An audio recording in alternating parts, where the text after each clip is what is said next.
Assalamualaikum warahmatullahi wabarakatuh.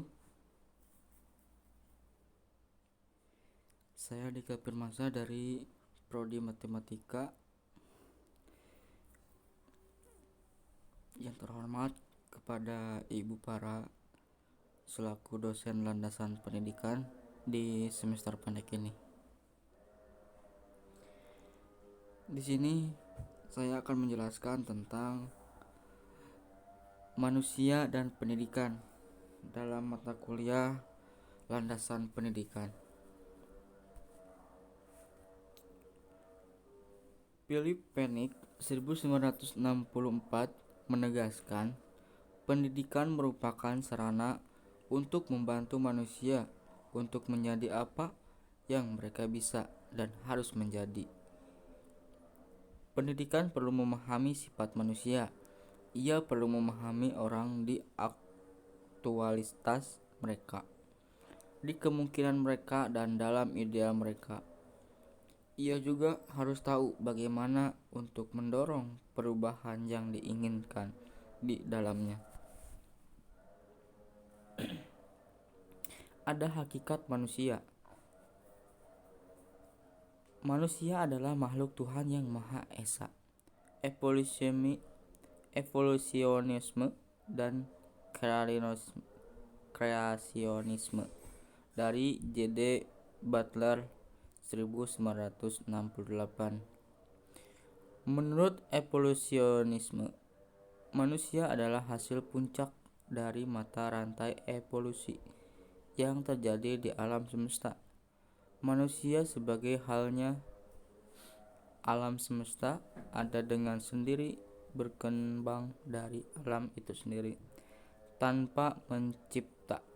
Sebaliknya, filsafat kreasionisme menyatakan bahwa asal-usul manusia sebagaimana halnya alam semesta adalah ciptaan suatu kreatif cause atau personality, yaitu Tuhan yang Maha Esa. Secara filosofis, penolakan tersebut antara lain didasarkan kepada 4 argumen berikut.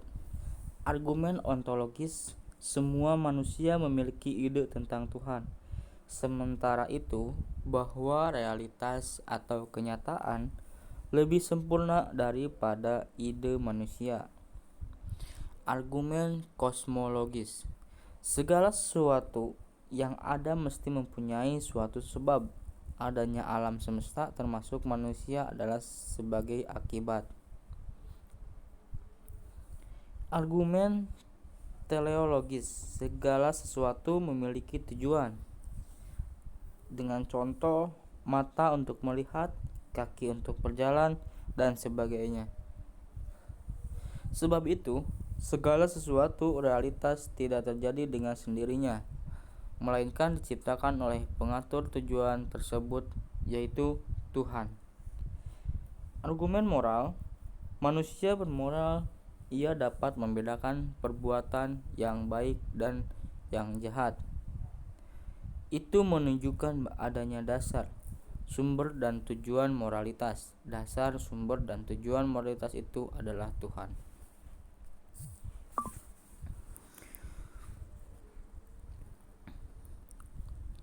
Manusia sebagai kesatuan badani rohani.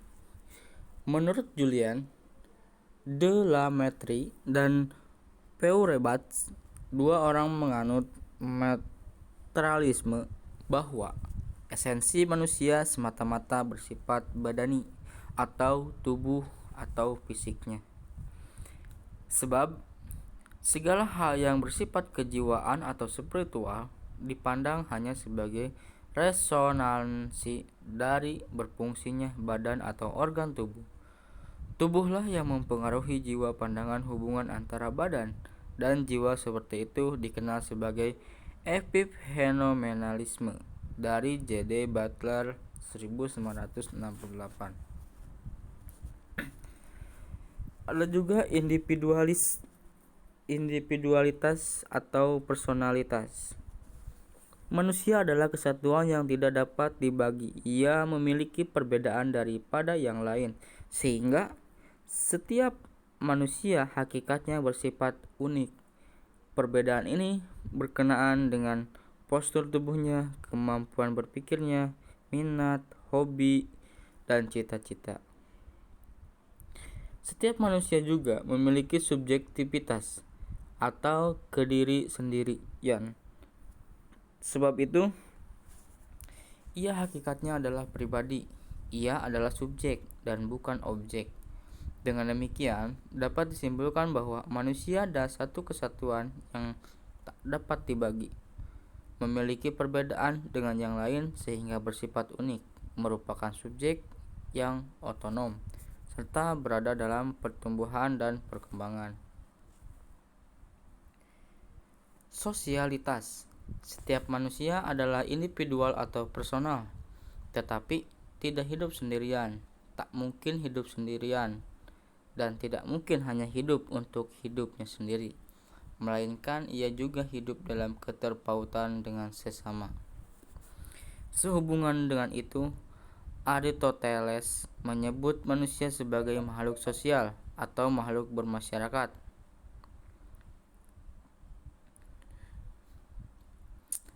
Althusser 1987 menyatakan, manusia takkan menemukan diri. Manusia takkan menyadari individualitasnya kecuali melalui perantaraan pergaulan sosial. Keberbudayaan adalah keseluruhan sistem gagasan, tindakan, dan hasil karya manusia dalam rangka kehidupan masyarakat yang dijadikan milik manusia dengan belajar. Dari Quotes Jaraningrat 1985.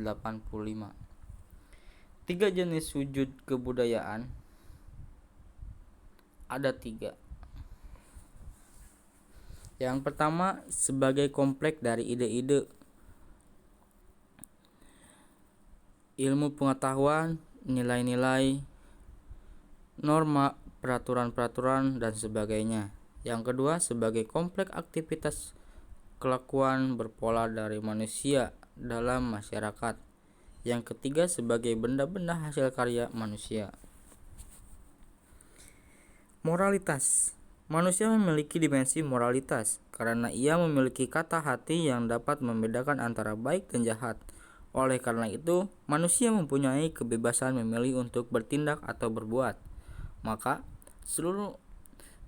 selalu ada penilaian moral atau tuntutan pertanggungjawaban atas setiap perbuatannya.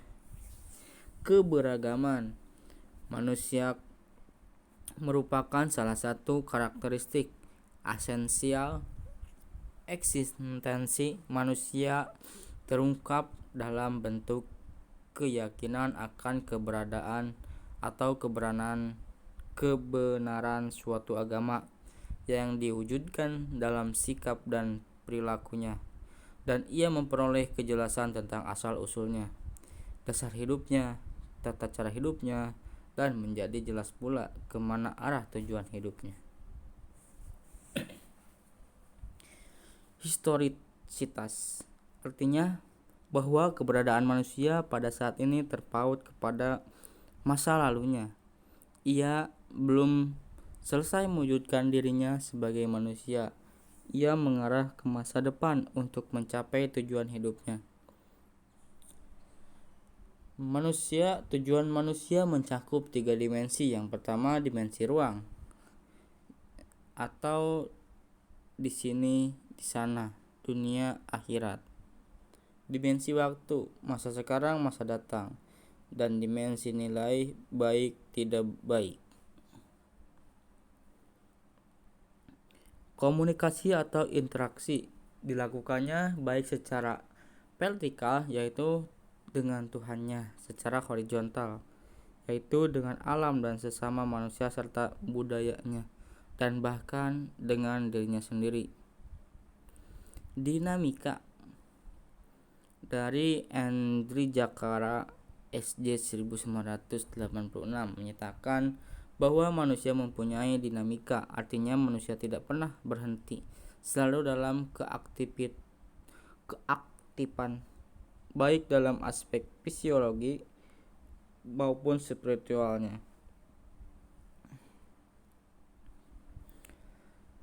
Selanjutnya ada prinsip-prinsip antropologis keharusan pendidikan. Manusia sebagai makhluk yang perlu dididik dan perlu mendidik sendiri. Prinsip historitas, prinsip di mana manusia belum selesai mewujudkan dirinya sebagai manusia. Prinsip idealitas, sosok manusia ideal merupakan gambaran manusia yang dicita-citakan atau yang seharusnya.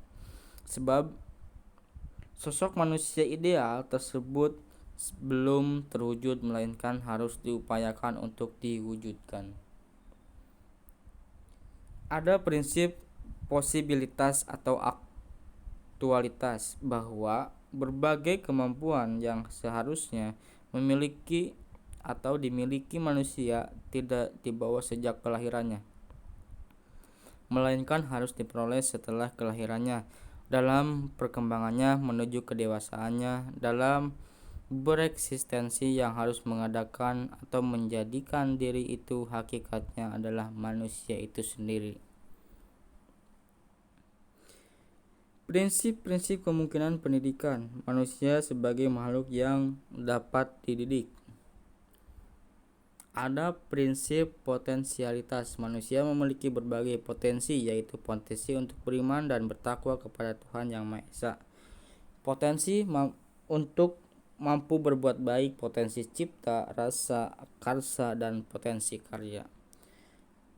Ada juga prinsip dinamika. Manusia itu sendiri memiliki dinamika untuk menjadi manusia ideal yang selalu aktif, baik dan aspek fisiologik maupun spiritualnya. Ia selalu mengingatkan atau menginginkan dalam mengejar segala hal yang lebih dari apa yang telah ada atau yang telah dicapainya. Ada juga prinsip individualitas. Manusia adalah individu yang memiliki kediri sendirian atau subjektivitas bebas dan aktif berupaya untuk menjadi dirinya sendiri. Ada juga prinsip sosialitas. Pendidikan hakikatnya berlangsung dalam pergaulan. Ada juga prinsip moralitas. Pendidikan bersifat normatif, artinya dilaksanakan berdasarkan sistem norma dan nilai tertentu.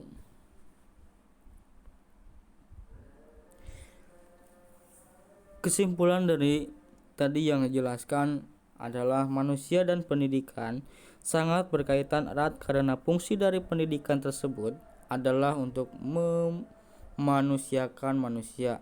Maka dari itu, para pendidik dan calon pendidik perlu memahami hakikat manusia. Dengan pendidikan, maka manusia akan menjadi manusia yang seutuhnya, yaitu menjadi manusia yang ideal. Dengan kata lain, manusia yang ideal itu adalah manusia yang diharapkan, dicita-citakan dan atau menjadi manusia yang seharusnya.